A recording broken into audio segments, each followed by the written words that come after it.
Nous sommes plusieurs sur la route et nous utilisons différents modes de transport. Parfois, les circonstances réduisent la visibilité vers l'avant. Il est donc important d'utiliser les feux pour voir le plus loin possible. Les feux servent aussi à se rendre visibles des autres usagers, sans les gêner, pour éviter tout risque d'accident. Environ 90% des informations qui arrivent au cerveau passent par les yeux. Pour conduire, il est donc indispensable d'avoir une bonne vue. Si ce n'est pas le cas, je dois avoir une correction. Lunettes, lentilles.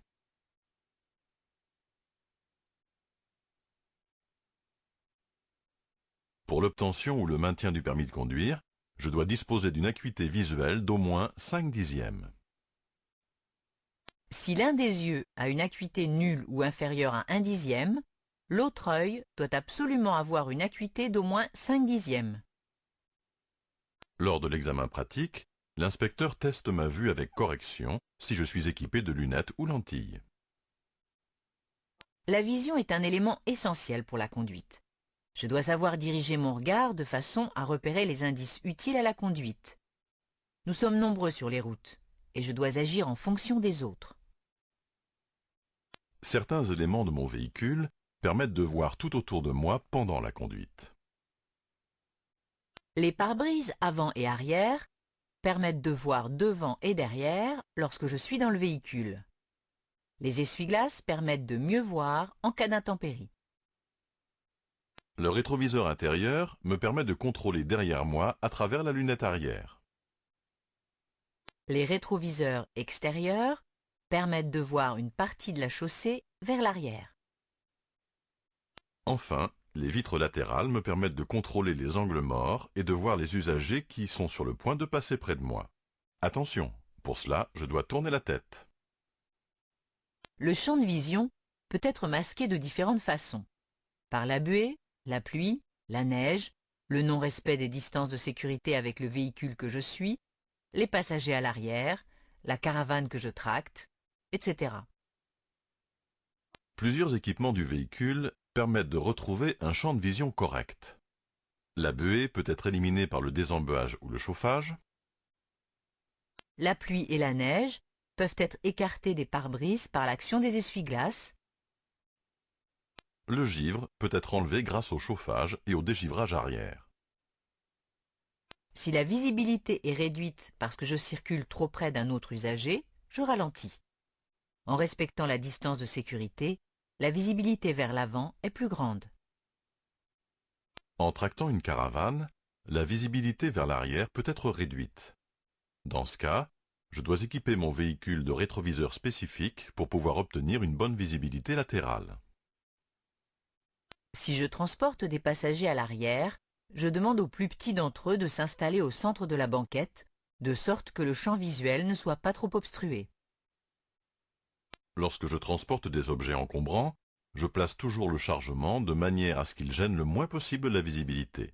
Si le chargement est lourd, je règle la hauteur des feux. Je ne mets pas d'objets sur la plage arrière. Je ne place pas non plus d'éléments qui pourraient masquer la lunette arrière, les feux du véhicule ou la plaque d'immatriculation. Pour bien voir la nuit, ou en cas d'intempérie, je dois utiliser les feux des véhicules. Feux de route, de croisement, de position, de brouillard. Pour voir le plus loin possible lorsque je suis seul sur une route non éclairée, j'utilise les feux de route. Pour conduire, il est important de voir, mais aussi d'être vu. Pour cela, j'utilise correctement les feux du véhicule, les clignotants, feux de détresse, ainsi que l'avertisseur sonore. Pour être vu des autres usagers la nuit ou en cas d'intempérie, j'utilise les feux de croisement. Les feux de position seuls permettent aussi de signaler mon véhicule aux autres usagers. Ils peuvent être utilisés en agglomération éclairée uniquement. En cas d'intempérie, je peux allumer en complément des feux de croisement ou des feux de position, les feux de brouillard avant, si le véhicule en est équipé. Les feux de brouillard arrière peuvent être allumés par temps de brouillard et chute de neige.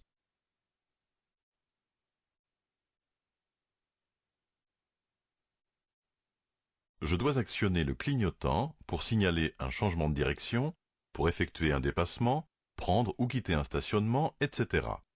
Cela permet de prévenir de mes intentions et ainsi de ne pas surprendre. Je dois utiliser les feux de détresse si mon véhicule est en panne ou pour signaler un fort ralentissement ou un bouchon lorsque je suis le dernier de la file ralentie. À certains endroits, la visibilité vers l'avant est insuffisante. Je dois signaler ma présence soit par un léger avertissement sonore, soit par un appel lumineux. Tout dépend de la situation et du moment. La visibilité vers l'avant peut être fortement réduite dans des virages très serrés. Dans ce cas, je peux faire un léger appel sonore pour signaler ma présence.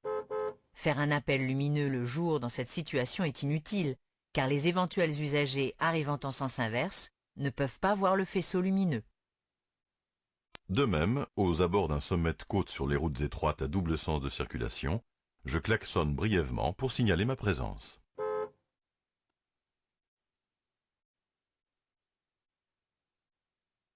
La nuit, lorsque j'aborde certaines intersections, il est parfois prudent de signaler ma présence à l'aide d'un appel lumineux. Attention, en ville, l'avertisseur sonore est interdit de jour comme de nuit, sauf en cas de danger immédiat. Stationner alors que la visibilité est réduite nécessite d'être très prudent. Je ne dois ni gêner la circulation, ni surprendre les autres usagers. La nuit, l'évaluation des distances et des vitesses peut être faussée. Un conducteur a plus de difficultés à déterminer si un véhicule est à l'arrêt ou en mouvement par exemple. En stationnant sur la chaussée, je risque de gêner la circulation des autres usagers. Je stationne donc de préférence en dehors de la chaussée. Parfois, des places de stationnement sont aménagées. En stationnant sur un emplacement ou sur un accotement, je ne suis pas sur la chaussée, je n'ai donc pas besoin d'allumer les feux du véhicule. De plus, sur une chaussée éclairée en agglomération, je peux également stationner sans feu. En revanche, si je fais un arrêt ou si je stationne sur une chaussée dépourvue d'éclairage public, j'utilise les feux de stationnement ou de position pour signaler mon véhicule. En cas de panne ou d'accident, je dois signaler mon véhicule. Avant toute chose, j'active les feux de détresse. Avant de sortir, j'enfile le gilet haute visibilité qui se trouve obligatoirement à bord du véhicule pour me rendre visible de loin et ne pas surprendre les éventuels usagers. Ensuite, je place le triangle de présignalisation à 30 mètres au moins derrière mon véhicule. Sauf si le placer me met en danger sur une autoroute par exemple. Je place le triangle de présignalisation avant un virage ou un sommet de côte si mon véhicule est arrêté après. De cette façon, j'avertis tous les éventuels usagers arrivant dans mon sens de circulation de la présence de mon véhicule en panne. Si je transporte des passagers, je les fais descendre du côté de l'accotement et je les place à l'abri de la circulation. Sur les voies rapides, j'utilise la borne d'appel d'urgence la plus proche pour contacter les secours et suivre leurs instructions. Si je possède un smartphone, une application téléchargée permet d'être mis en relation avec un poste de sécurité sans avoir à me rendre à pied jusqu'à la borne d'appel d'urgence. Ma position est déterminée par géolocalisation. Lorsque la chaussée est éclairée par l'éclairage public et que la visibilité vers l'avant est suffisante, il est inutile d'utiliser des feux puissants pour voir loin. Je circule donc en feu de croisement lorsque la chaussée est éclairée. De cette façon, je me rends visible auprès des autres usagers sans les éblouir. En agglomération éclairée, je peux circuler en feu de croisement ou en feu de position seul. La vision du conducteur sur une chaussée non éclairée est très limitée. En effet, elle se réduit à l'endroit où se portent les faisceaux lumineux des feux.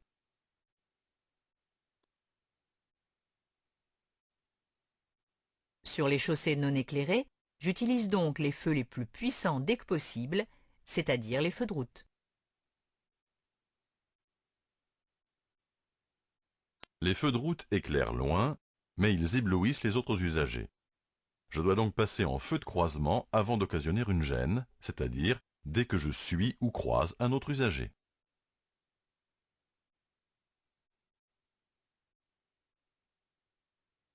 Si l'usager devant moi oublie de passer en feu de croisement, je peux faire un bref appel lumineux pour le lui rappeler.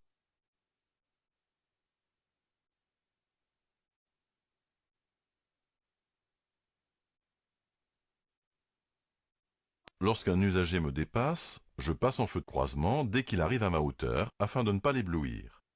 L'autre usager peut passer en feu de route quand il arrive à ma hauteur afin de voir loin. Je peux utiliser les feux de brouillard avant en complément des feux de route si je circule hors agglomération sur une route étroite et sinueuse.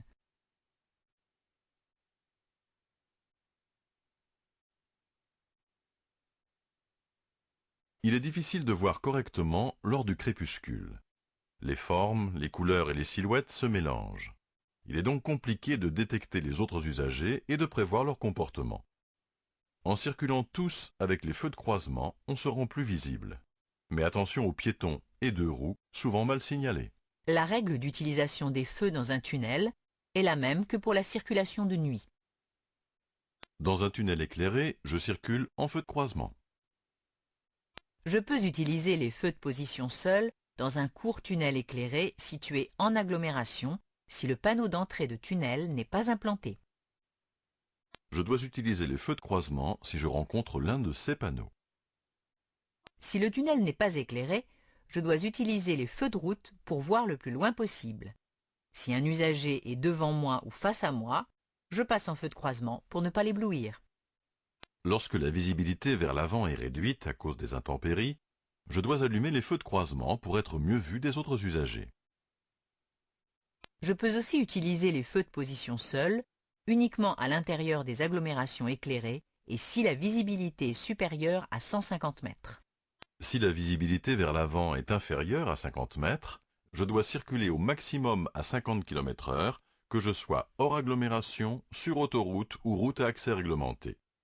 Cet abaissement de la vitesse est indispensable car je vais détecter les usagers et les obstacles plus tardivement.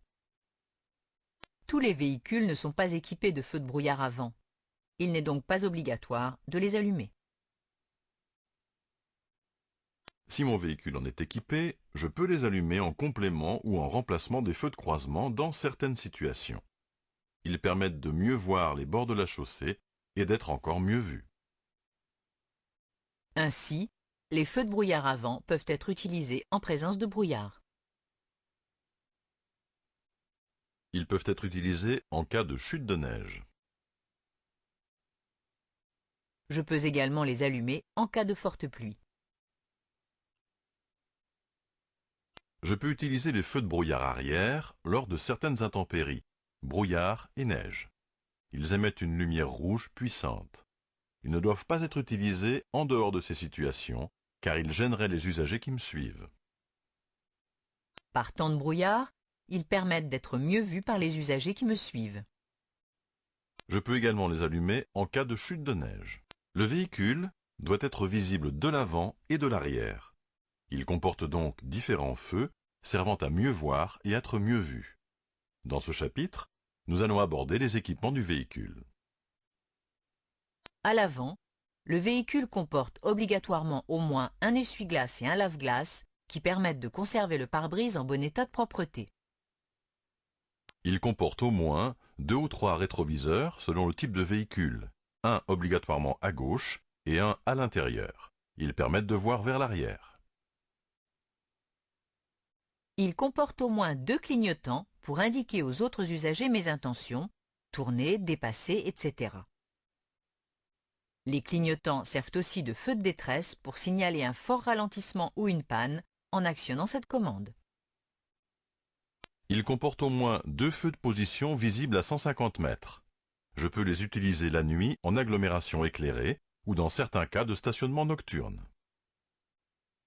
Il comporte au moins 2 feux de croisement d'une portée d'au moins 30 mètres. Je les utilise la nuit sur route éclairée ou bien lorsque je croise ou suis un autre usager. Il comporte au moins 2 feux de route d'une portée de 100 mètres au moins. Je les utilise sur route non éclairée pour voir loin. Les feux de brouillard avant sont facultatifs. Je peux les utiliser par temps de brouillard, de chute de neige ou de forte pluie, en complément ou à la place des feux de croisement. La nuit, je peux également les utiliser sur les routes étroites et sinueuses, en complément des feux de route. Pour mieux voir et être mieux vu, le véhicule est équipé à l'arrière d'un essuie-glace et d'un lave-glace qui sont facultatifs pour bien voir ce qui se passe derrière. Il est équipé d'un feu de brouillard arrière minimum situé à gauche, le deuxième n'est pas obligatoire. Je peux l'utiliser uniquement en cas de brouillard ou de chute de neige. Il est équipé d'un ou de deux feux de recul facultatifs pour éclairer vers l'arrière et signaler que j'ai l'intention de reculer.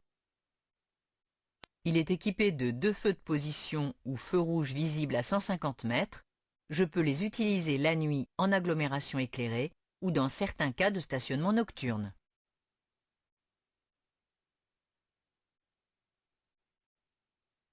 Il est équipé de deux clignotants, servant aussi de feux de détresse, pour indiquer aux usagers qui me suivent mes intentions ou un danger. Il est équipé de deux catadioptres rouges qui réfléchissent la lumière. Il est équipé de deux feux stop, le troisième est facultatif. Ils permettent aux usagers qui me suivent de voir que je freine. Il est équipé d'une plaque d'immatriculation jaune ou blanche. Il est équipé d'un éclairage de la plaque d'immatriculation permettant de lire la plaque à 20 mètres. Certains véhicules peuvent avoir des équipements complémentaires. Les feux diurnes sont des feux qui s'allument automatiquement lors de la mise en route du véhicule. Les feux d'angle, eux, s'allument en complément des feux de route ou de croisement lorsque le véhicule circule à moins de 40 km/h. Ils s'activent lorsque je tourne le volant ou que j'actionne l'un des clignotants. Ils permettent d'avoir une meilleure visibilité en courbe. Les feux adaptatifs passent des feux de croisement aux feux de route et inversement automatiquement en fonction des conditions de circulation. Les feux de stationnement, dits aussi feux de parking, permettent de signaler le véhicule stationné sur la chaussée. Seuls le feu avant et arrière du côté de la chaussée sont allumés. La caméra de recul aide le conducteur lors des manœuvres en marche arrière. Elle permet d'indiquer la proximité d'un obstacle via un écran sur le tableau de bord. Le radar de recul a les mêmes fonctionnalités que la caméra de recul, mais sans l'écran. Le conducteur est prévenu de la proximité d'un obstacle grâce à un signal sonore. Plus l'obstacle approche, plus le signal sonore est soutenu et rapproché. Ces dispositifs d'aide aux manœuvres existent aussi à l'avant sur certains véhicules.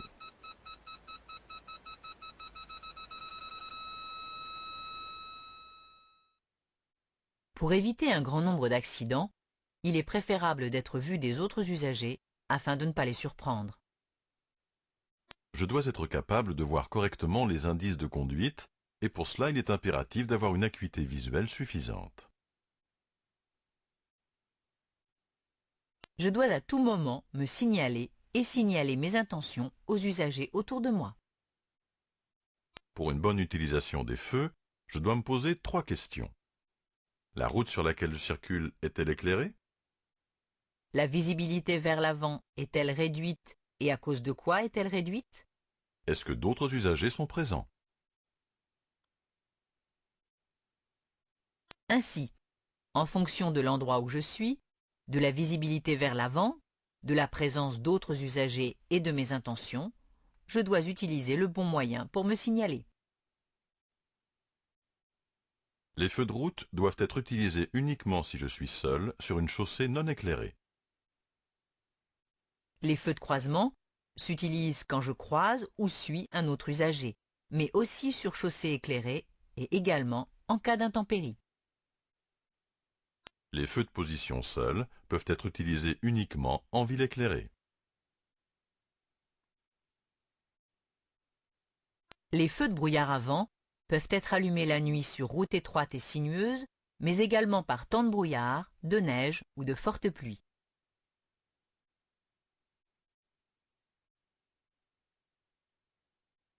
Les feux de brouillard arrière peuvent être allumés uniquement par temps de brouillard ou de neige.